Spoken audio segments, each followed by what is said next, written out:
पादैकमूल दासानुदासो भवितास्मि भूयः मनः स्मरेता सुपतेर्गुणास्ते गृणीतवा कर्म करोतु कायः। लड़ाई हो रही है, मारो काटो भागो, और उसमें वृत्तासुर कहा कि हे नाथ, मैं असुर कुल में जन्म लिया हूं, हमको आपकी प्राप्ति होना कठिन लग रहा है, लेकिन मैं आपकी प्राप्ति कर पाऊं चाहे न कर पाऊं, लेकिन जो आपके भक्त की सेवा करते हैं उनकी सेवा करने का अवसर हमको प्राप्त करा दीजिए। अहम हरे तव पादैकमूल और दासानुदासो भवितास्मि भूयः। जो आपके दास हैं, जो आपके भक्त हैं और उनकी सेवा जो कर रहे हैं, उनके चरणों की सेवा करने का हमको अवसर प्राप्त हो जाए। बोले मनः स्मरेता सुपतेर्गुणास्ते, मेरा मन आपके गुण में लग जाए महाराज, और गृणीतवा कर्म करोतु कायः, मेरी वाणी हमेशा आपका गुणानुवाद करे, और ये मेरा जो शरीर है ये आपके सेवा में लग जाए महाराज। कहीं मंदिर हो, कहीं धर्मशाला हो, उसी में हम सेवा करें। और कहा कैसे?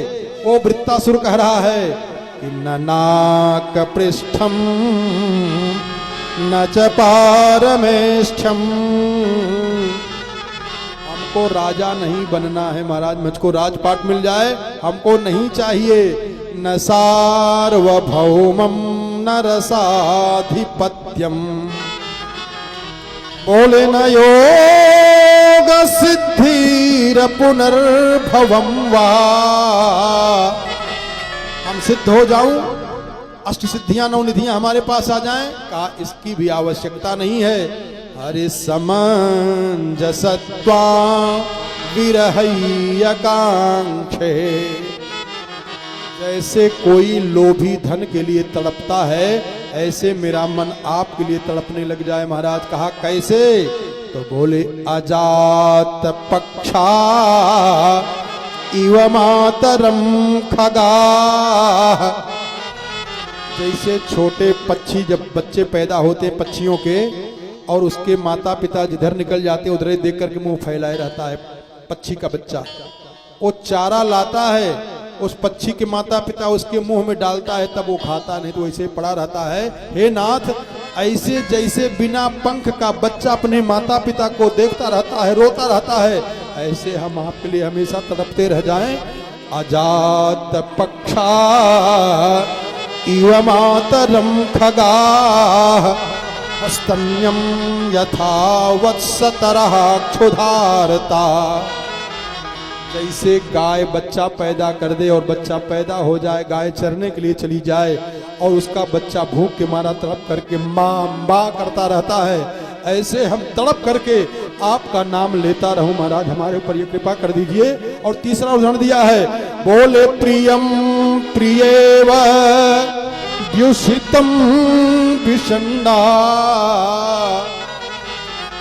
जैसे कोई पति परायणा स्त्री अपने प्रियतम का याद करते रातों दिन सोती नहीं है, जागती रहती है, जैसे किसी पतिव्रता पति परायणा स्त्री का पति परदेश चला जाए, वो रातें दिन सो नहीं पाती, अपने पति का चिंतन करती रहती है, ऐसे नाथ मनोरविंदा छदिदृक्षते त्वाम, ऐसे मेरा मन आप में लग जाए। बोले ममोत्तम श्लोक जने सुसख्यम संसार चक्रे भ्रमतः स्वकर्मभिः त्वन्माययात्मात्मचदारगेः स्वासक्त चित्तस्य न नाथ भूया। ऐसे रसखान ने कहा है। रसखान ने भी तो यही कहा है। नाथ, रसखान को जानते हो? मुस्लिम परिवार में जन्म हुआ था और जब ज्ञान हुआ तो उन्होंने भगवान से प्रार्थना किया कि हमने कितनी बड़ी भूल किया महाराज, मैं जान नहीं पाया, मैं आपको नहीं समझ पाया था, अब जान में आया है और मैंने आपका इतने दिन तक भजन नहीं कर पाए, उसके परिणाम से तो लगता है कि हमको पत्थर होना पड़ेगा। लेकिन नाथ, अगर मैं पत्थर भी बन जाऊं तो हमारे ऊपर दया करके यहाँ पत्थर बना देना। पत्थर तो बनना ही है और पक्षी जो भी बनाना हो, लेकिन थोड़ा कृपा करके हमको ऐसे बना दीजिए। कहा क्या? बोले पाहन हो तो वही गिरी को जो धर्यो कर छत्र पुरंदर कारण। पक्षी अगर बनाना तो ब्रज के पक्षी बना देना, मैं ही ढूंढता हूं।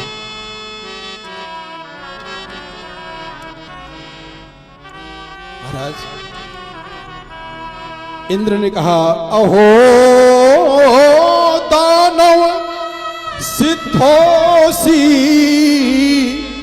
यस्यते मतिरीदृशी। अरे महाराज, तू दानव कुल में कैसे जन्म ले लिया है? ऐसे जानते हो? मेघनाथ मरते समय, अंतिम समय में भगवान का 2 बार नाम लिया है। वह गुस्सा में लिया है। कब? बोले रामानुज कह राम कह। कहां है राम का भाई, कहां है राम? आज मैं उसका वध कर दूंगा। गुस्सा में कहा है मेघनाथ मरते समय।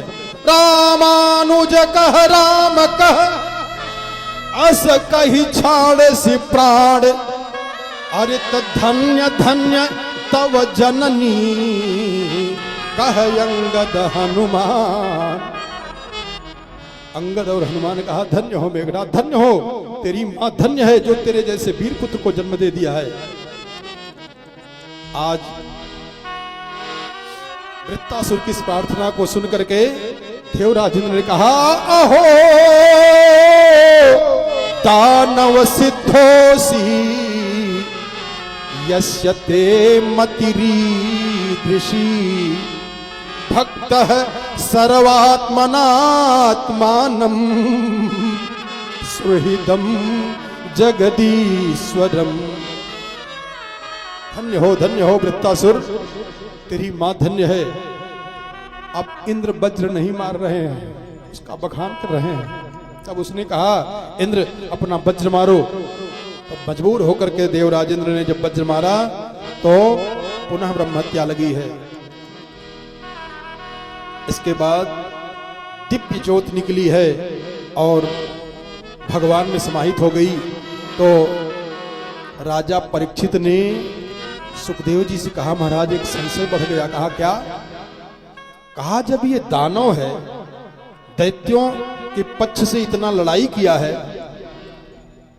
तो कैसे अंतिम समय में भगवान का इतना भजन किया, ध्यान किया है? ध्यान देना। तब सुखदेव जी ने कहा राजन, ये पूर्व जन्म में चित्रकेतु राजा था, इसकी करोड़ों रानियां थी लेकिन किसी को संतान नहीं थी। तो जो इसकी बड़ी रानी थी कृत्यद्युति, इनके यहाँ एक दिन अंगिरा ऋषि और देवर्षि नारद आए, बड़ी सेवा किए। तो कहा महाराज मैं चाहता हूं कि हमको पुत्र की प्राप्ति हो जाए। कहा देखो विधि के विधान में छेड़खानी नहीं करना चाहिए, जो भगवान ने कर दिया है अच्छा कर दिया है। लेकिन ये चित्रकेतु राजा ने कहा कि नहीं महाराज हमको पुत्र की प्राप्ति चाहिए। तो तपस्या के द्वारा फल दिया और बड़ी रानी कृतद्युति को खिला दिया। वो गर्भवती हो गई, लेकिन कृतद्युति की जो और सौतियां थी करोड़ों, वो चिढ़ गई। और इतनी चिढ़ गई कि बच्चा जब पैदा हुआ तो एक दिन उस बच्चे को दूध में जहर मिला करके पिला दिया, बच्चा मर गया। रानी दूसरे काम में, राजा दूसरे काम में, और इधर जो नौकरानी है जब बच्चे के पास गई, करवट बदली तो उसकी आंख उल्टी हुई है। चिल्लाई बड़े जोर से, रानी दौड़ करके जाती देखी है और जब अपने इकलौते पुत्र को मरा हुआ देखी तो घबरा गई, छाती पीट करके गिर पड़ी। राजा को जब पता चला चित्रकेतु को, तो चित्रकेतु जब चल रहे हैं तो गिर पड़ रहे हैं, उठ नहीं पा रहे हैं। जब उनको पता चला कि मेरा पुत्र मर गया है, इतना कष्ट हुआ है। और जब आए तो राजा चित्रकेतु का चित्तवृत्ति खराब हो गई है और अपने पुत्र को पकड़ के करे हैं, उत्तिष्ठतात ते इमं शिशवो वयस्या। ए बेटा उठ जा, देख तेरे साथी खेलने के लिए आए, इनके साथ तू खेलने नहीं जाएगा। ना हम तनुज ददृशे, बेटा तू क्यों नहीं रहा है, तो मर गया है। इतना दोनों रो रहे हैं, इतना ज्यादा रो रहे हैं। तब उसी समय पे पुनः वो अंगिरा ऋषि और देवर्षि नारद आ गए। क्यों राजन, क्यों रो रहे हो? राजा को पता ही नहीं है कि अंगिरा ऋषि हैं, देवर्षि नारद हैं। अब तो इतना परेशान हो गए, इतना परेशान हो गए। परिचय बताए, जब काफी परिचय बताया और तब भी नहीं माने। जब रोने लगे, कहा महाराज मैं बिना अपने उस बालक के नहीं रह सकता हूँ, कुछ भी हो जाए मैं मर जाऊंगा।